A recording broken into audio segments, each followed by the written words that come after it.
Party ఫిరాయింపులపై speaker నోటీసులు జారీ చేస్తారన్న అంశంపై స్టేషన్ గన్పూర్ ఎమ్మెల్యే కడియం శ్రీహరి ఆచితూచి మాట్లాడారు. తాను గెలిచిన పార్టీ అధికారంలోకి రాలేదని, నియోజకవర్గ ప్రజలకిచ్చిన హామీలను నిలబెట్టుకోవాలన్న ఉద్దేశంతోనే కాంగ్రెస్ పార్టీలో చేరానని అన్నారు. సీఎం రేవంత్ రెడ్డి తనను స్వయంగా కాంగ్రెస్లోకి ఆహ్వానించారని చెప్పారు. ప్రభుత్వ సహకారం అండా ఉంటేనే నియోజకవర్గ అభివృద్ధి సాధ్యమన్న ఆలోచనతోనే తాను కాంగ్రెస్లో చేరానని చెప్పారు కడియం శ్రీహరి.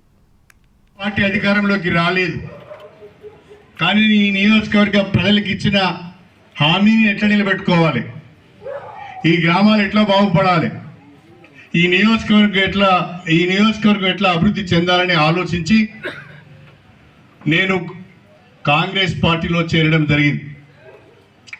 రాష్ట్రంలో కాంగ్రెస్ ప్రభుత్వం ఉన్నది. ముఖ్యమంత్రిగా గౌరవనీయులు రేవంత్ రెడ్డి గారు ఉన్నారు. రేవంత్ రెడ్డి గారు స్వయంగా పిలిచి, అన్న మీరు మా పార్టీలోకి రండి,